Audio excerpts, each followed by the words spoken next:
នេះគឺជាក្មួយរតនាកូនមិត្តភក្តិរបស់ប៉ាទើបតែមកពីបរទេសគេប្រកែកដល់ស៊ីណាប៉ាចង់ឲ្យកូនទាំងពីរស្វែងយល់ចិត្តគ្នាទៅវិញទៅមកដូចក្របសាច់រហូតសັດនៅក្នុងខ្យល់ខ្យល់គួ ួចអើងវល់វល់បងផាត់ឆ្ងាយត្រានត្រានចាប់ពីស្អែកនេះទៅអូនព្រឺឃ្លាតអូនហើយសល់ពីប្រាំចុងក្រោយឲ្យអូនខ្លួនអេអត់ពីបងសូមអូនឆាប់មានថ្មីកុំយំបងអីគ្មានប្រយោជន៍ទេសួរអេបើបងនួលអូចាំខ្ញុំដោយសារបងមិនមែនជាបងដូចពីមុនទេខំដែលហ៊ានចាក់ចិត្តពីជីវិតបងដឹងតែអត់ដល់ឡូមុនខ្ញុំដើរលេងយើងនៅខេត្តខ្ញុំមិនខ្វល់ជុំគ្នានៅកន្លែងចេះហើយ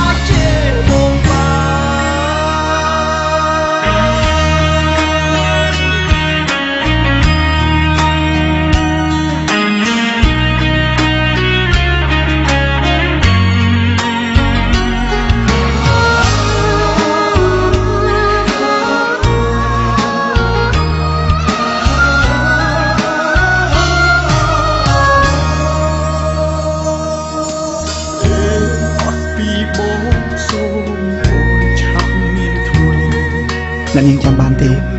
ហ្វេនម្នាក់តែងតែពាក់ម៉ាស់ទៅគាំទ្រអ្នកនាងគ្រប់ទីកន្លែង កុំប្រាប់ថាជាមនុស្សណាចាំយំដោយសារបងមិនមែនជាបងដូចពីមុនទេខំដែលហ៊ានចាក់ចេញពីជីវិត ចេះឆ្លើយហ៎ បងដឹងតែអត់ដល់ឡៃអាបងធ្វើទាំងបងខំមិនមែនបេះដូងអ្នកបាញ់ជាតិទេតែមកខឹងឬស្អប់អូនអាចជេរបងបានខំដែលហ៊ានចាក់ចេញពីជីវិតបងដឹងតែអត់ដល់ឡៃអា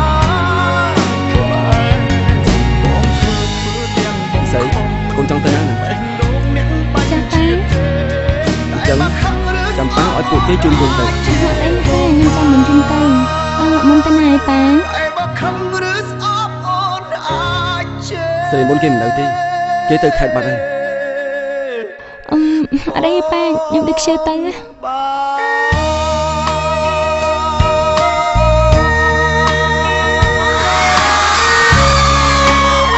ចំទួទៅរោងចរិយាក្នុងនាមលោកជាឪពុករបស់កញ្ញាសុវិស័យហើយក៏ជាម្ចាស់បដកម្មផ្ទាល់តើលោកមានចំណាប់អារម្មណ៍យ៉ាងម៉េចដែរដែលសារព័ត៌មានក្នុងស្រុកមួយចំនួនបានចុះផ្សាយថាកញ្ញាសុវិស័យមានទំនាក់ទំនងស្នេហាជាមួយអង្គរៈផ្ទាល់ខ្លួនរបស់នាងបាទ ខ្ញុំហាក់បីដូចជាគ្មានចាប់អារម្មណ៍អ្វីទាំងអស់ព្រោះវាអាចារ្យបុរាណទាំងអស់នេះវាតែងតែកើនឡើងជាចំពោះកូនស្រីដ៏ស្រស់ស្អាតរបស់ខ្ញុំហើយខ្ញុំជឿថាកូនស្រីរបស់ខ្ញុំក៏មិនអាចដាក់ខ្លួនទៅស្រឡាញ់អង្គរៈធម្មតាអញ្ចឹងបានដែរក៏ប៉ុន្តែបើសិនជាមានរឿងនេះកើតឡើងមែនខ្ញុំក៏មិនអនុញ្ញាតឲ្យរឿងធំទៀតបែបនេះកើតឡើងនៅក្នុងគ្រួសារខ្ញុំជាដាច់ខាត ដូចគ្រាប់សាច់រហូតសាត់នៅក្នុងខ្យល់ខ្យល់គួចអើងវល់វល់បងផាត់ឆ្ងាយត្រានចាប់ពីស្អែកនេះទៅអូនព្រឺឃ្លាត យកឯងមិននៅជាមួយដូចជាយកពូវិញមកដេកឲ្យវាអញ្ចឹងមុនយើងគិតថាឯងជាមនុស្សម្នាក់ដែលក្លាហានណាស់ហើយយើងមិននឹកស្មានថាឯងក្លាហានរហូតហ៊ានស្លាញ់កូនស្រីយើងអញ្ចឹងទេកើតមកជាមនុស្សត្រូវតែមានមនោសញ្ចេតនាអញ្ចឹងហើយក៏ប៉ុន្តែយើងជាមនុស្សត្រូវចេះពិចារណាខ្លះផងថាធ្វើទៅនេះវាសមឬមិនសមឯងនេះប្រើអារម្មណ៍ពេកហើយឯងឆ្លើយទៅឯងស្រឡាញ់ពិសីណាស់មែនទេយើងដឹងថាឯងស្រឡាញ់ពិសីណាស់តែយើងចង់ឲ្យឯងតក់ចិត្តបានឬមិនបានឯងឆ្លើយទៅបានឯងចាំតែមើលទៅយើងនឹងបំពេញបំណងឯង